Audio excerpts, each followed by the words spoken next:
बच्चा जब माँ के गर्भ में होता है तो अम्बिलिकल कॉर्ड के माध्यम से वो अपनी माता से जुड़ा रहता है। जो उसकी माता सोचती है बच्चा भी वही सोचता है, जो माता महसूस करती है बच्चा भी वही महसूस करता है, जो माता खाती है बच्चा भी वही खाता है। कभी कभी बच्चे का बहुत कुछ खाने का मन करता है तो उसकी माता का वैसा ही मन करता है। ये एक प्रकार का जुड़ाव है। जब बच्चा पैदा हो जाता है वो गर्भ से बाहर आ जाता है। गर्भ से बाहर आने के बाद अम्बिलिकल कॉर्ड को काट दिया जाता है और बच्चा भौतिक रूप से माता से फिजिकली अलग हो जाता है। क्या जुड़ाव अच्छा है या मुक्ति अच्छी है, ये आज हम चर्चा करेंगे। नमस्कार, मेरा नाम है कमल रावत और आज से हम रोज़ धर्म की चर्चा करेंगे। धर्म की चर्चा हम इसलिए कर रहे हैं क्योंकि धर्म हमारे जीवन में त्योहारों को प्रभावित करता है। धर्म हमारे जीवन में इवेंट्स को, शादी है, बच्चे का विवाह है, घर का पूजन है, इन सब को प्रभावित करता है। हम दिवाली मनाते हैं धर्म के अनुसार, हम भाई दूज मनाते हैं धर्म के अनुसार, हम होली मनाते हैं, हम बच्चे का विवाह करते हैं, वो सब तिथियां जो निकालते हैं वो धर्मानुकूल तिथियां निकालते हैं। बच्चे की कुंडली दिखाते हैं वो भी धर्म के अनुसार दिखाते हैं। तो इसलिए धर्म जो है वो बहुत व्यापक है और बहुत आवश्यक है। धर्म से ही सृष्टि टिकी हुई है, तो धर्म पर चर्चा होना बहुत ज़रूरी है। और ये भी समझना ज़रूरी है कि क्या धर्म आज भी प्रासंगिक है, क्या आज भी वो वैलिड है, प्रैक्टिकल है, या आज अगर वो प्रैक्टिकल नहीं है तो ठीक है, साइड में रखते हैं, फिर कॉन्स्टिट्यूशन की बात करेंगे केवल। तो अगले लगभग 1 महीने तक हम रोज़ इस पर चर्चा करेंगे और वो चर्चा का मूल जो होगा वो धर्म। वैसे हम राजनीति की भी बात करेंगे, हम इतिहास की बात करेंगे, हम अम्बेडकर की भी बात करेंगे, गांधी की भी बात करेंगे, सबकी बात करेंगे, लेकिन जो धुरी होगी, जिसके अराउंड सारी चीज़ें होंगी, वो धर्म होगा। क्योंकि धर्म जो है, धर्म इति धार्यते इति धर्मा, धर्म ने ही सबको धारण किया हुआ है और धर्म वो धुरी है जिसके आसपास सब कुछ, पूरा कॉस्मोस घूमता है। तो हम धर्म की दृष्टि से इन सब चीज़ों को देखेंगे। हम धर्म की दृष्टि से इतिहास को देखेंगे, हम धर्म की दृष्टि से कॉन्स्टिट्यूशन को देखेंगे, हम धर्म की दृष्टि से अम्बेडकर को देखेंगे, हम धर्म की दृष्टि से गांधी को देखेंगे। मैं चाहता नहीं था ये सब वीडियोस करना, लेकिन ये ज़रूरी हो गया है। ये इसलिए ज़रूरी हो गया है क्योंकि पिछले कुछ सालों से ये जो नव बौद्धवाद है, ये इसको हिंदुइज़्म के खिलाफ खड़ा किया जा रहा है। नव बौद्धवाद को हिंदुइज़्म के खिलाफ लगभग इस्लाम की तर्ज पे खड़ा किया जा रहा है। अभी जो रिसेंट इवेंट है, आप सब लोगों को पता ही है, जस्टिस गवई का मामला है। जस्टिस गवई के पास एक याचिका आती है। याचिका करने वाला चाहता है कि खजुराहो में जो विष्णु मंदिर है जिसका सर टूटा हुआ है, वो चाहता है कि उस मूर्ति की दोबारा से रिस्टोरेशन हो जाए ताकि वो मूर्ति की पूजा कर सके। वो खजुराहो का मंदिर आर्कियोलॉजिकल सर्वे ऑफ इंडिया के अंडर आता है। तो ये आदमी पहले आर्कियोलॉजिकल सर्वे ऑफ इंडिया में एप्लीकेशन डालता है। जब वहाँ पे कोई सुनवाई नहीं होती है तो वो हाई कोर्ट जाता है। जब हाई कोर्ट में पिटीशन रिजेक्ट हो जाती है तो वो सुप्रीम कोर्ट आता है। एक नॉर्मल लॉ अबाइडिंग सिटीज़न यही काम करता है और Hindus largely law abiding citizen हैं। इसी का फ़ायदा उठाया जाता है कि हिंदुओं के खिलाफ कोई भी कुछ भी बोल देता है। तो हिंदू लॉ अबाइडिंग सिटीज़न है। वो पहले एएसआई के पास गया, एएसआई के पास जाने के बाद हाई कोर्ट गया, हाई कोर्ट के जाने के बाद सुप्रीम कोर्ट गया। सुप्रीम कोर्ट में वो पिटीशन जस्टिस गवई के पास आई। जस्टिस गवई पहले भी अपने पंथ को एग्जिबिट कर चुके हैं, वो धर्मांतरित हो चुके हैं, वो हिंदू धर्म छोड़कर वो बौद्ध धर्म में चले गए हैं। और उन्होंने एक बार बोला था कि thanks to Baba Saheb Ambedkar I was able to journey from slums to court room. मतलब उन्होंने कहा था कि बाबा साहब अम्बेडकर के कारण वो झुग्गी झोंपड़ी से और कोर्ट रूम में चले गए। हालांकि मुझे समझ में नहीं आता, उनके पिताजी, जस्टिस गवई के पिताजी गवर्नर थे, तो अगर गवर्नर का बेटा झुग्गी झोंपड़ियों में रहता था तो मुझे ये बात हजम नहीं होती। तो जस्टिस गवई के कोर्ट में ये मामला आया। जस्टिस गवई ने इस पिटीशन को रिजेक्ट कर दिया। रिजेक्ट करने तक उनका अधिकार था, क्योंकि वो चीफ जस्टिस हैं, उनका अधिकार था रिजेक्ट करना। रिजेक्ट करने के बाद उन्होंने जो कमेंट किया, वो कमेंट उन्होंने आउट ऑफ द लाइन जाके किया है। और उन्होंने कमेंट में बोला कि तुम अपने भगवान विष्णु की ही पूजा करो और विष्णु से ही जाके ये मांग लो। अगर भगवान विष्णु से ही मांगना होता तो फिर जजेस की कोई ज़रूरत ही नहीं है, फिर तो पुलिस की भी कोई ज़रूरत नहीं है। हमारी जेब कटेगी तो हम भगवान विष्णु से मांगेंगे कि भाई हमारी जेब कट गई है, हमें दो। अगर हमें न्याय भगवानों से ही मांगना है तो क्यों टैक्स पेयर का पैसा जजेस को, लॉ, पुलिस वालों को दिया जाए? हिंदू केपेबल है और ये पुलिस, जजेस, पॉलिटिशियन सबको हटा दो, सबको हटा दो। हिंदू जो है वो भगवान से ही मांगेगा। हिंदू नहीं चाहता कि उसके टैक्स पेयर का पैसा इन सब जो पॉलिटिकल स्ट्रक्चर है उसके पास जाए। हम ठीक है भगवान से मांग लेंगे, आप क्यों पैसा ले रहे हो? खैर, उन्होंने ये जो कमेंट किया, इस कमेंट के बाद पूरे देश भर में इसका प्रतिकार हुआ, इसका विरोध हुआ। इसके विरोध जब पूरे देश भर में हुआ तो किसी ने कुछ नहीं बोला, किसी ने मतलब किसी नेता ने कुछ नहीं बोला। इसका विरोध इतना ज़्यादा बढ़ा कि एक आदमी राकेश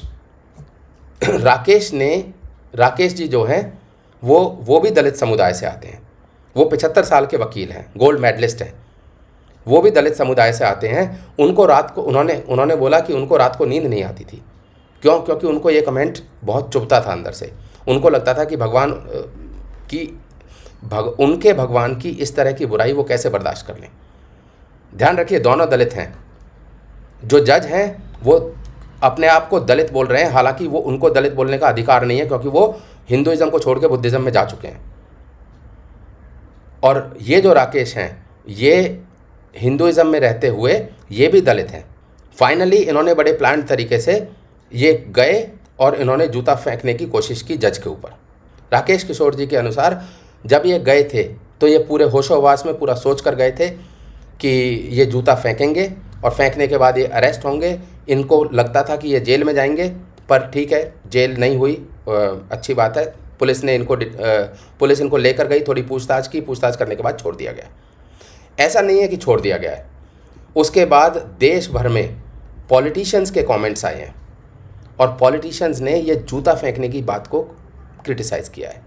नरेंद्र मोदी जी ने बहुत स्ट्रॉन्ग वर्ड्स में क्रिटिसाइज़ किया है और कहा है कि चीफ जस्टिस गवई पर हुए हमले पर प्रधानमंत्री नरेंद्र मोदी बोले कि इस हमले पर हर भारतीय गुस्से में है।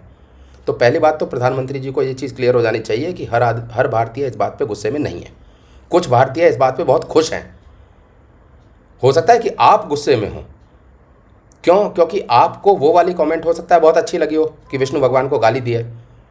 आपके बीजेपी वाले तो वैसे भी गाली देते रहते हैं विष्णु भगवान को, तो आपको हो सकता है बुरा लगा हो, लेकिन देश भर को बुरा नहीं लगा है।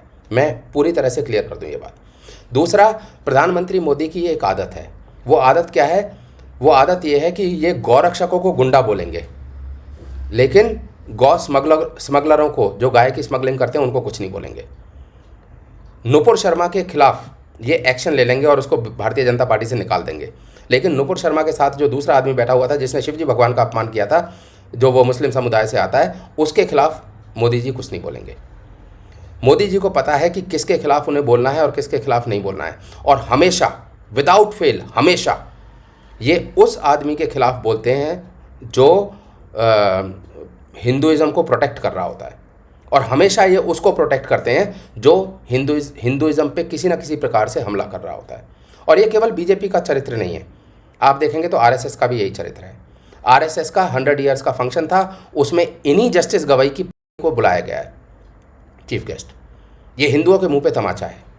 तो जो हिंदू, भाई आप कभी ना कभी तो आप इस बात को कंक्लूड करोगे कि मोदी हिंदू विरोधी है। मेरा केवल देखिए, टॉप बीजेपी की लीडरशिप एंटी हिंदू है, top RSS leadership anti Hindu है, क्योंकि उनके कर्म एंटी हिंदू है। इन्होंने जितनी भी बातें बोली थी 2014 से पहले, जिसके लिए हमने इनका सपोर्ट किया था, हमने मतलब मैंने भी सपोर्ट किया था, तन मन धन से सपोर्ट किया था मोदी का, लेकिन जितनी भी बातें इन्होंने बोली थी हर बात पे इन्होंने यू टर्न लिया है। चाहे वो गौ हत्या हो, गौ हत्या पे तो इतना बड़ा यू टर्न लिया है कि ये बोलते थे कि सुप्रीम कोर्ट का ऑर्डर है और मनमोहन सिंह कुछ कर नहीं रहे हैं, और मेरा तो खून खौलता है जब मैं देखता हूँ कि गाय कट रही हैं। क्या आपका खून नहीं खौलता? तो हमारा भी खौलता था। हमने कहा ठीक है, ये बंदा आएगा तो ये गौ हत्या बंद करेगा। आकर इन्होंने और बढ़ा दी। ऐसे ये बोलते थे कि जब रुपया गिरता है तो मेरी समझ में नहीं आता कि रुपया ज़्यादा गिर रहा है या कांग्रेस की इज्जत ज़्यादा गिर रही है।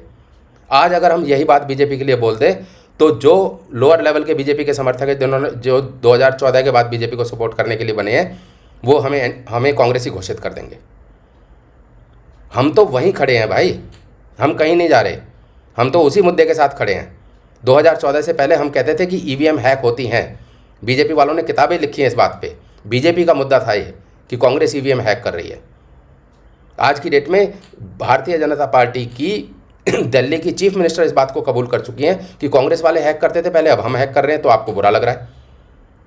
अरे हम हैकिंग के ही तो विरोध में थे कि हैक नहीं होना चाहिए सिस्टम, और ये कहते हैं कि हम पलट गए। जो पलटे हैं वो भारतीय जनता पार्टी है। तो आज से हम धर्म पर चर्चा करेंगे और धर्म के अनुकूल इनको देखेंगे। और क्योंकि बार बार अंबेडकर जी का नाम बीच में आता है, इसलिए सबसे पहले हम अंबेडकर को लेकर चलेंगे और अंबेडकर के चरित्र को एज इट इज सबके सामने रखेंगे। देखिए, हो सकता है कि आने वाले वीडियोस में कुछ लोगों को बहुत दुख हो, कुछ लोगों को बहुत खुशी हो, क्योंकि कुछ केसेस में हम अंबेडकर की बहुत बुराई करेंगे, कुछ केसेस में हम हो सकता है तारीफ़ करें। तो यदि आप एक तरफ का मन बना के आते हो, अगर आप ये सोच के आते हो कि अंबेडकर बुरा था, तो हो सकता है आपको जब हम उसकी तारीफ़ करें कुछ तो बुराई लगे। और अगर आप ये मन बनाकर आते हैं कि नहीं वो तो भगवान थे, तो डेफिनेटली बुरा लगेगा, क्योंकि जब उनकी बुराई होगी तो आपको बुरा लगेगा। तो हम निष्पक्ष तरीके से अंबेडकर हुआ, गांधी हुआ, नेहरू हुआ, मोदी हुआ, इन सब को निष्पक्ष तरीके से एनालाइज करेंगे और इसमें हमारा पक्ष कुछ नहीं होगा। इसीलिए मैंने आज का टाइटल यही रखा है कि हमें ये क्लियर होना चाहिए कि हमारा जुड़ाव किसके साथ है। आप नेता के साथ जुड़ना चाहते हैं, आप अभिनेता के साथ जुड़ना चाहते हैं, आप अंबेडकर के साथ जुड़ना चाहते हैं, आप कांग्रेस के साथ जुड़ना चाहते हैं, आप आरएसएस के साथ जुड़ना चाहते हैं, या फिर आप सत्य के साथ जुड़ना चाहते हैं और धर्म के साथ जुड़ना चाहते हैं, ये हमें निर्धारित करना है। और इस साल हम ऐसे हर इंसान को ढूंढ ढूंढ कर पुरस्कृत करेंगे, सम्मानित करेंगे जो धर्म के साथ जुड़ा हुआ है। ये मुहिम हमने इस साल से शुरू कर दिया है। अभी 16 नवंबर को एक बहुत बड़ी हम कॉन्फ्रेंस करने वाले हैं दिल्ली में, और उस कॉन्फ्रेंस में हम जितने भी धर्म के अनुकूल काम करने वाले लोग हैं, जो धर्म पर टिके हुए हैं, हालांकि उनको किसी सम्मान की या किसी एक्नॉलेजमेंट की ज़रूरत नहीं है, लेकिन हम उनको एक्नॉलेज करेंगे, हम उनको रिकॉग्नाइज करेंगे। क्यों? क्योंकि हमें पता होना चाहिए कि हमारे असली हीरोज़ कौन हैं। तो हम असली हीरोज़ को, जो धर्म पर टिके हुए हैं, कोई गौशाला के लिए काम कर रहा है, कोई मंदिर के लिए काम कर रहा है, कोई बच्चों के शिक्षण के लिए काम कर रहा है, कोई अच्छी अर्थव्यवस्था बनाने के लिए काम कर रहा है, धर्मानुकूल अर्थव्यवस्था, कोई विदेश में काम कर रहा है, कोई ज्योतिष का काम कर रहा है, किसी ने अलग अलग फील्ड में, कोई अच्छी तरह से आयुर्वेद पे काम कर रहा है, सबको हम सम्मानित करेंगे, सबको सम्मानित करेंगे, सबको एक धर्म के ध्वज के नीचे लाएंगे। और ये जो धर्म का ध्वज है, ये धर्माधिकारियों का हो सकता है, ये नेताओं का नहीं हो सकता। इसलिए हम सम्मान भी धर्माधिकारी से दिलवाएंगे। तो कल से यदि भगवान का आशीर्वाद रहा तो मैं रोज़ आपके लिए एक वीडियो लेकर आऊँगा और हम उसको टेक्स्ट बुक, हम रिसर्च पेपर की तरह हम इसको एनालाइज करेंगे विद फैक्ट्स। एक एक चीज़ को एनालाइज करेंगे। हम हिस्ट्री से शुरू करेंगे और हर चीज़ को हम धर्म का, हमारा जो आईना होगा, हमारा चश्मा होगा, वो धर्म होगा। हम हर चीज़ को धर्म की दृष्टि से देखेंगे कि धर्मशास्त्र क्या कहते हैं। देखिए, धर्म को जानना बहुत ज़रूरी है, क्योंकि धर्म जो है वो 4 जगह संरक्षित है। अगर हमें ये जानना हो कि ये जो आचरण है हमारा, ये धर्मानुकूल है या नहीं है, जैसे मैंने कुर्ता पहना हुआ है, मुझे कुर्ता पहनना चाहिए, शर्ट पहननी चाहिए, धर्म क्या कहता है इस पर। तो श्लोक है मनुस्मृति में कि इंसान को कपड़े अपने प्रोफेशन के अकॉर्डिंग पहनने चाहिए, अपने पैसे के अकॉर्डिंग पहनने चाहिए, अपने दोस्त, अपने परिजनों के अकॉर्डिंग पहनने चाहिए, अपने कुल के अकॉर्डिंग पहनने चाहिए। मैं ये कह रहा हूँ कि अगर सॉफ्टवेयर इंजीनियर टी शर्ट पहनता है तो वो धर्मानुकूल है, क्योंकि वो अपने प्रोफेशन के अकॉर्डिंग पहन रहा है। तो आगे चल के हम इस तरह के श्लोक आपको दिखाएंगे एग्जैक्टली कि ये कौन सा श्लोक है जो ये बात बोलता है। क्योंकि धर्म को बहुत ज़्यादा तोड़ा मरोड़ा गया है।